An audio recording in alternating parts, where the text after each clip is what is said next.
आप सभी वैशाख मास में विष्णु भगवान और माता लक्ष्मी को और तुलसी को बृहस्पतिवार के दिन वो तीनों को पूजा करना चाहिए, उनकी गाथा सुनना चाहिए, तुलसी में जल देना चाहिए, पौधा अपना अपना आंगन में लगाना चाहिए, क्योंकि तुलसी माता विष्णु भगवान का प्रिया है। जहाँ तुलसी है वहाँ पर विष्णु है, जहाँ पर तुलसी है वहाँ पर बृहस्पति देव है। नदी या तालाब में स्नान करे और ब्राह्मण को दान दे, गौ माता का भोजन खिलाए। इस मास में जो लोग दान पुण्य करते हैं वो हजारों जगों के वो समान होता है। इसलिए दान पुण्य इस महीना में आप लोग का जितना मन पड़े उतना दान पुण्य कीजिए। तब बोलो बृहस्पति देव की जय, बृहस्पति देव की जय। भक्तजनों, आज बृहस्पतिवार है, आप बृहस्पति भगवान की आज आप लोग कथा सुने। बृहस्पतिवार का जो लोग बृहस्पति देव के श्रद्धा भक्ति से कथा सुनते हैं उस पर बृहस्पति देव प्रसन्न हो जाते हैं। बृहस्पति देव की जय हो, बृहस्पति देव की जय हो। प्राचीन समय की बात है, एक नगर में एक बड़ा व्यापारी रहता है। वो जहाज़ों में माल लाद कर दूसरे शहरों में भेजा करता है। वो जिस प्रकार अधिक धन कमाता है उसी प्रकार जी खोलकर दान भी करता है, परंतु उसकी पत्नी अत्यंत कंजूस है। वो किसी को एक डमरी भी नहीं देने देती है। एक बार सेठ जब दूसरे देश में व्यापार करने गया तो पीछे से बृहस्पति देव ने साधु भेष में उसकी पत्नी से भिक्षा मांगने आई। व्यापारी की पत्नी बृहस्पति देव से बोली, हे साधु महाराज, मैं इस दान और पुण्य से तंग आ गई हूँ, आप कोई उपाय बताइए जिससे मेरा सारा धन नष्ट हो जाए और मैं आराम से रह सकूँ। मैं यह धन लुटाता हुआ नहीं देख सकती। बृहस्पति देव ने कहा, हे देवी, तुम बड़ी विचित्र हो। संतान और धन से कोई दुखी होता है। अगर अधिक धन है तो इसे शुभ कामों में लगाया करो। कुंवारी कन्याओं का विवाह करवाओ, विद्यालय और बाग बगीचा का निर्माण करवाओ। ऐसे पुण्य कार्य करने से तुम्हारा लोक परलोक सार्थक हो सकता है। परंतु साधु की इन बातों से व्यापारी की पत्नी को खुशी नहीं हुई। उसने कहा, मुझे ऐसा धन की आवश्यकता नहीं है जिसे मैं दान दूं। तब बृहस्पति देव बोले, यदि तुम्हारी ऐसी इच्छा है तो तुम एक उपाय करना। 7 बृहस्पतिवार घर को गोबर से लिपना, अपने केश को पीली मिट्टी से धोना, केशों को धोते समय स्नान करना, व्यापारी से हजामत बनाने को कहना, भोजन में मांस मदिरा खाना, कपड़े अपने घर धोना। ऐसे करने से तुम्हारा सारा धन नष्ट हो जाएगा। इतना कहकर बृहस्पति देव अंतर्ध्यान हो गए। व्यापारी की पत्नी ने बृहस्पति देव के कहे अनुसार 7 बृहस्पतिवार वैसे ही करने का निश्चय किया। केवल 3 बृहस्पतिवार बीते थे कि उसी समस्त धन संपत्ति नष्ट हो गई और वो परलोक सिधार गई। जब व्यापारी वापस आया तो उसने देखा कि उसका सब कुछ नष्ट हो चुका है। उस व्यापारी ने अपनी पुत्री को संताना दी और दूसरे नगर में जाकर बस गया। वहाँ वो जंगल से लकड़ी काट कर लाता और शहर में बेचता। इस तरह वो अपना जीवन बिताने लगे।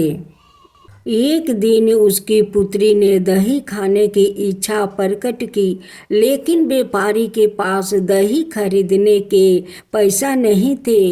वो अपनी पुत्री को आश्वासन देकर जंगल में लकड़ी काटने चला गया। वहाँ एक वृक्ष के नीचे बैठे अपनी पूर्व दशा पर विचार कर रोने लगा। उस समय बृहस्पतिवार था। तभी वहाँ बृहस्पति देव साधु के रूप में सेठ के पास आए और बोले, हे मनुष्य, तू इस जंगल में किस चिंता में बैठा है? तब व्यापारी बोला, हे महाराज, आप सब कुछ जानते हैं। इतना कहकर व्यापारी अपनी कहानी सुनाकर रो पड़ा। बृहस्पति देव बोले, देखो बेटा, तुम्हारी पत्नी ने बृहस्पति देव का अपमान किया है, इसी कारण तुम्हारा यह हाल हुआ है। लेकिन अब तुम किसी प्रकार की चिंता मत करो। तुम गुरुवार के दिन बृहस्पति देव का पाठ करो। 2 पैसे के चने और गुड़ को लेकर जल के लोटे में शक्कर डालकर वो अमृत और प्रसाद अपने परिवार के सदस्यों और कथा सुनने वालों में बांट दो।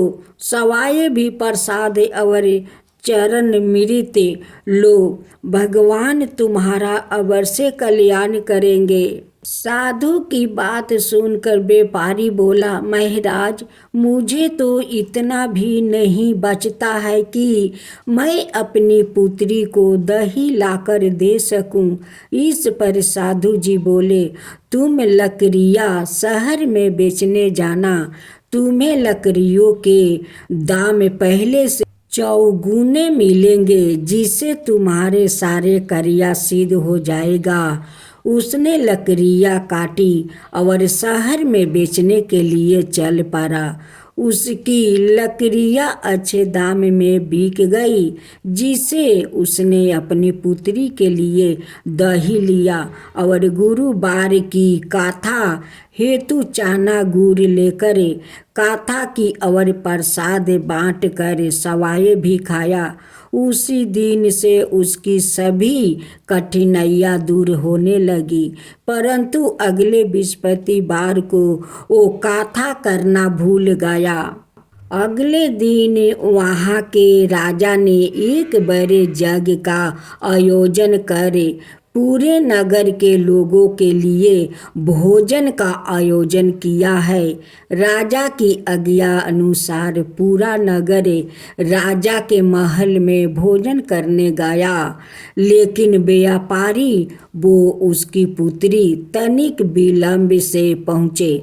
अंत उन्हों दोनों को राजा ने महल में ले जाकर भोजन करवाया। जब वो दोनों लौट कर आए, तभी रानी ने देखा कि उसकी खूंटी पर टंगा हार गायब है। रानी को व्यापारी और उसकी पुत्री पर संदेह हुआ कि उसका हार उन दोनों ने ही चुराया है। राजा की आज्ञा से उन दोनों को कारावास की कोठरी में कैद कर दिया गया। कैद में पड़कर दोनों अत्यंत दुखी हुए। वहाँ उन्होंने बृहस्पति देवता का स्मरण किया। बृहस्पति देव ने प्रकट होकर व्यापारी को उसकी भूल का अभ्यास करवाया और उन्हें सलाह दी कि गुरुवार के दिन कैद खाने के दरवाजे पर तुम्हें 2 पैसा मिलेंगे। उनसे तुम चने और मुनका मंगवाकर विधि पूर्वक बृहस्पति देवता का पूजन करना। तुम्हारे सब दुख दूर हो जाएंगे। बृहस्पतिवार को कैद खाने के दरवाजे पर उन्हें 2 पैसे मिले। बाहर सड़क पर एक स्त्री जा रही थी। व्यापारी ने उसे बुलाकर गुड़ और चने लाने को कहा। इस पर वो स्त्री बोली, मैं अपनी बहू के लिए गहने लेने जा रही हूँ, मेरे पास समय नहीं है। इतना कहकर वो चली गई। थोड़ी देर बाद वहाँ से एक और स्त्री निकली। व्यापारी ने उसे बुलाकर कहा कि हे बहन, मुझे बृहस्पतिवार की कथा करानी है, तुम मुझे 2 पैसे का गुड़ चना ला दो। बृहस्पति देव का नाम सुनकर वो स्त्री बोली, भाई, मैं तुम्हें अभी गुड़ चना लाकर देती हूँ। मेरा एकलौता पुत्र मर गया है, मैं उनके लिए कफन लेने जा रही थी, लेकिन मैं पहले तुम्हारा काम करूँगी, उसके बाद अपने पुत्र के लिए कफन लाऊंगी। वो स्त्री बाजार से व्यापारी के लिए गुड़ चना ले आई और सवाए भी बृहस्पति देव की कथा सुनी। कथा के समाप्त होने पर वो स्त्री कफन लेकर अपने घर गई। घर पर लोग उसके पुत्र की लाश को राम नाम सत्य है कहते हुए शमशान ले जाने की तैयारी कर रहे थे। स्त्री बोली, मुझे अपने बेटे का मुख देख लेने दो। अपने पुत्र का मुख देखकर उस स्त्री ने उसके मुंह में प्रसाद और चरणामृत डाल दिया। प्रसाद और चरणामृत के प्रभाव से वो पुनर्जीवित हो गया। पहली स्त्री जिसने बृहस्पति देव का निरादर किया था, वो जब अपने पुत्र के विवाह हेतु पुत्र वधू के लिए गहने लेकर लौटी और जैसे ही उसका पुत्र घोड़ी पर बैठकर निकला, वैसे ही घोड़ी ने ऐसी उछाल मारी कि वो घोड़ी से गिरकर मर गया। यह देख स्त्री रो रो कर बृहस्पति देव से क्षमा याचना करने लगी। उस स्त्री की मिनती से बृहस्पति देव साधु भेष में वहाँ पहुंचकर कहने लगे, देवी, तुम्हें अधिक विलाप करने की आवश्यकता नहीं है। यह बृहस्पति देव का अनादर करने का कारण हुआ है। तुम वापस जाकर मेरे भक्त से क्षमा मांगकर कथा सुनो, तब ही तुम्हारी मनोकामना पूरी होगी। जेल में जाकर उस स्त्री ने व्यापारी से माफ़ी मांगी और कथा सुनी। कथा के उपरांत वो प्रसाद और चरणामृत लेकर अपने घर वापस गई। घर आकर उसने चरणामृत अपने मृत्यु पुत्र के मुख में डाली। चरणामृत के प्रभाव से उसका पुत्र भी जीवित हो उठा। उसी रात बृहस्पति देव राजा के सपने में आया और बोले, हे राजन, तुम जिस व्यापारी और उसके पुत्री को जेल में कैद कर रखा है, वो बिल्कुल निर्दोष है। तुम्हारी रानी का हार वही खूंटी पर टांगा है। दिन निकला तो राजा रानी ने हार खूंटी पर लटका हुआ देखकर राजा ने उस व्यापारी और उसकी पुत्री को रिहा कर दिया और उन्हें आधे राज्य देकर उसकी पुत्री का विवाह ऊंचे कुल में करवाकर दहेज में हीरे जवाहरात दिया। ओम जय बृहस्पति देवा, जय बृहस्पति देवा, छिन छिन भोग लगाऊं केदली फल मेवा। ओम जय बृहस्पति देवा, जय बृहस्पति देवा।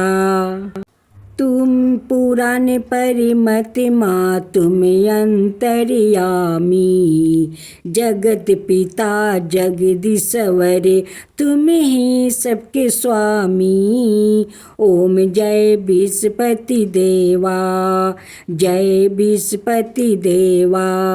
चरनामी रीति निजी निर्मले सबके पातक हरता सकल मनोरथ दायक कृपा करो भक्तो ओम जय विस्पति देवा जय विस्पति देवा तन मन धन अर्पण कर जो जन शरण पारे प्रभु प्रकट तब हो करे आकर दुआरे खरे ओम जय विस्पति देवा जय विस्पति देवा दीन दयाल दया निधि भक्तन हितकारी पापी दोष सब हरता भाव बंधन हारी